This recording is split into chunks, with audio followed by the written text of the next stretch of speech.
But also you have to win that one as well. It's a bigger game for us, I say. We really need to stay in touch with the top 3 and 4 teams, and Para Hills want to stay in touch with the top 5. So I think it's a very, very big game for both clubs. Then, of course, we've got Raiders at home to Galaxy. Very interesting here because it's Carl Maynard's old club. He's the ex-coach of Raiders from last year, so that'll be an interesting matchup. Metro Stars are taking on Croydon Kings at home at TK Shutter Reserve. Full-on football cameras are going to be there that day, which is fantastic, thanks to John De Palma, my cameraman. So we're going to be there, and of course Brooksy's old club, but then, I mean, there's probably about 10 clubs there that are Brooksy's old club. Yeah, probably 15. Sorry, Michael, only joking. Might be 15 clubs. No, so that'll be an interesting match up there. And then, of course, we've got White City Woodville at home, a 7 o'clock game against Adelaide Blue Eagles, another interesting match-up. And then on the Monday, we've got Adelaide City taking on Modbury Jets, 7:30. Can I just mention that the Metro Stars match is a free entry? Every home game of Metro Stars is a free entry game.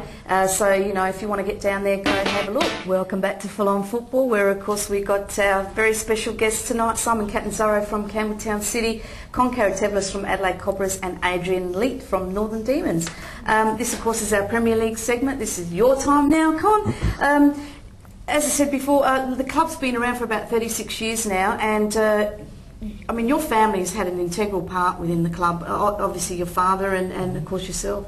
Yeah. Uncles, cousins, you name it, everyone's done it. Mum, sister, they've all been involved with the club for a very long time, and you know, we're going strong, and hopefully we can continue the progress like we touched on earlier. Now, of course, you were promoted to the Premier League in 2007, and you survived it well and truly. I mean, you did. It wasn't just a battle of trying to stay out of relegation. You actually started very strongly, and then mid-season you sort of slipped a bit, had a couple of losses there, which probably did hurt you. But as I said, 7th position, looking at those that finished above you, all very, very, very strong teams. Yes. Yeah, look, it was a bit of a learning curve for us last year, because we've always sort of been in the lower tier. Whether it be the State League and the old Premier League, we've always been in the lower tier, and to get promoted last year, and you know, I think, you know, we probably did struggle there at times last season, but we came through, stayed up, and I think we're benefiting from that this year with, you know, the signings that we've been able to make, and you know, at the moment we're sitting, you know, sort of mid-table towards the top, and yeah, like I said, we're learning from that.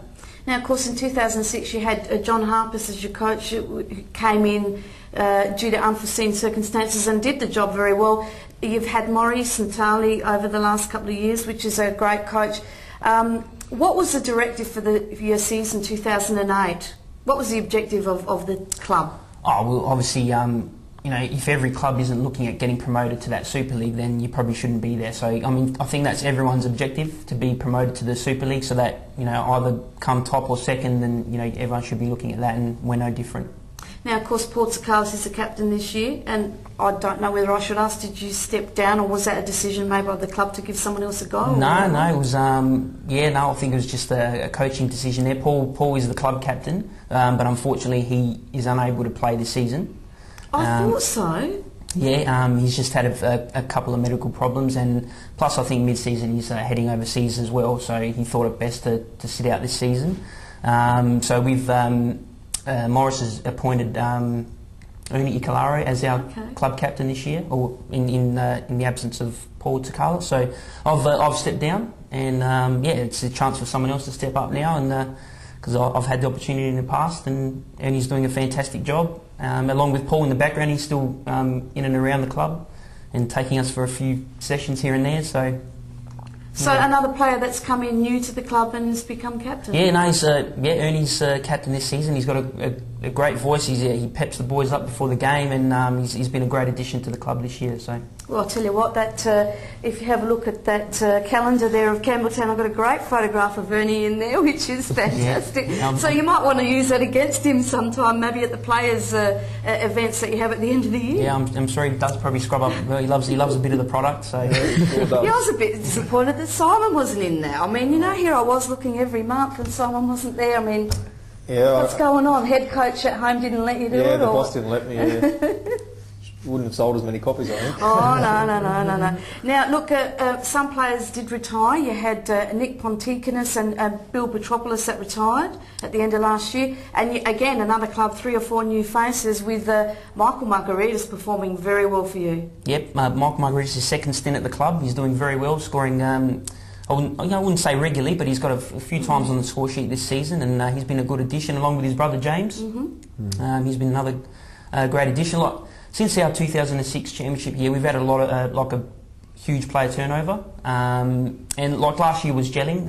We were resigned to the fact that we had to sort of get to know everyone, and with a couple of additions that we've made this year, we're looking at pushing all the way to the top. Now, you've got a very entertaining midfield, I'd like to say. None more so, obviously, with yourself in there. And a player that I really like is Mari Katuka. He's a very flamboyant player. Yeah, he's a fantastic player on the ball. Like, unfortunately, this year, towards the end of last year, he broke his leg in one of those carnivals, the African carnivals that they have. So he's been struggling a little bit since that injury.